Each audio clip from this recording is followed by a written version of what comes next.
तर नमस्कार मित्रांनो, मी वेद नाईक परत तुम्हाला भेटण्यासाठी आलेलो आहे. तर आज वाडदडी डॅमवर आलो होतो खूप दिवसांनी.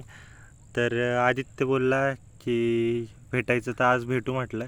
तर हा आदित्य आहे माझं बेंचमेट. 10वीपर्यंत आम्ही एकाच बेंचवर बसायचो. अजून एक जण होता पण तो आज आलेला नाही आहे. तर सनसेट पाहायला आलो होतो. सनसेट झाला आहे ऑलरेडी, पण आम्ही मगाचपासून आलेलो होतो. मगाचपासून गप्पा वगैरे मारल्या.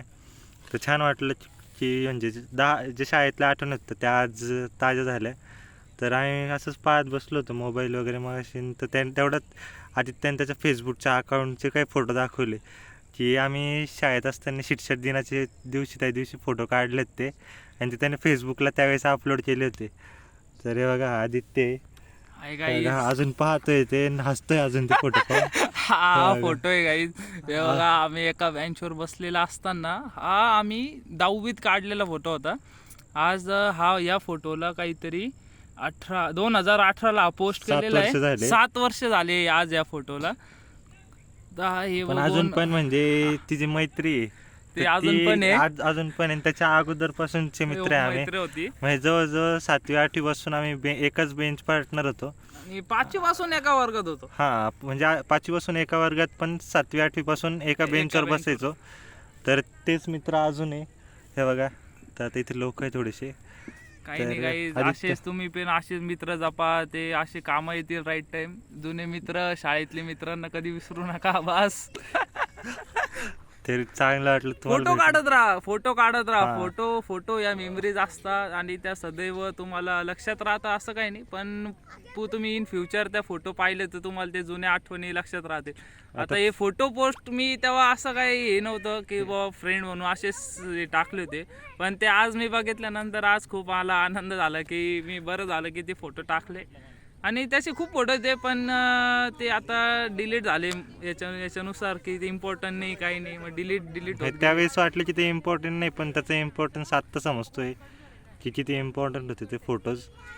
तर म्हणजे छान वाटलं ते फोटोज वगैरे पाहून. ते शिक्षक दिनाचे फोटो होते की आम्ही म्हणजे चांगले शिक्षक बनलो, त्याच्यामुळे आम्हाला स्टेजवर बसवलं होतं. तर चांगले आम्ही बनू नाही शकलो, पण मग तरी आम्ही ट्राय केलं होतं ते चांगलं बनण्याचं. आणि हा आमचा तिसरा बेंच पार्टनर होता मुकुंद आहेर. तर हा आता सध्या दादर रेल्वेमध्ये TC म्हणून लागलाय, आणि हा स्पोर्ट्स कोट्यातून गेला. हा वेटलिफ्टर आहे, आणि तो इंटरनॅशनल वेटलिफ्टर आहे. इंडियाला रिप्रेझेंट करतो तो खूप साऱ्या कॉम्पिटिशनमध्ये. तर त्याला कॉल लावायचा होता, त्याला कॉल लावला, पण त्याची कॉम्पिटिशन असल्यामुळे तो येऊ नाही शकला. तरी पण आम्ही दोघं भेटलो आज, छान वाटलं. तर असंच तुम्ही मैत्री जपा आणि फोटोज काढा, कारण की म्हणजे आपल्याला त्यावेळेस ते समजत नाही वेळेचं महत्त्व, पण ज्यावेळेस ती वेळ निघून जाते त्यावेळेस समजतं मेमरीज. कारण की म्हणजे मी एक असंच बुक रीड करत होतो त्यावेळेस, एक डॉक्टर सूस यांचं बुक होतं ते, आणि त्यात ते बोलले होते, you never know the value of the moment until it becomes memories.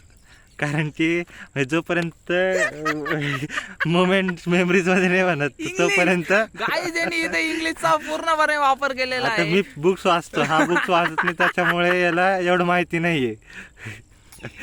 हसतोय हा. इंग्लिशचा वापर करण्यात आलेला आहे सुंदर प्रकारे. हा डिफरन्स आहे पुणे नाशिक. मी पुण्याला इंजिनिअरिंगला आहे आणि हा नाशिकला इंजिनिअरिंगला आहे. दोघांना जॉब नाही काही. ते सध्या आहे रियालिटी ती, पण मैत्री आहे, चांगली मैत्री. चालेल चला मग भेटू परत. पुन्हा. Bye bye, good night, take care.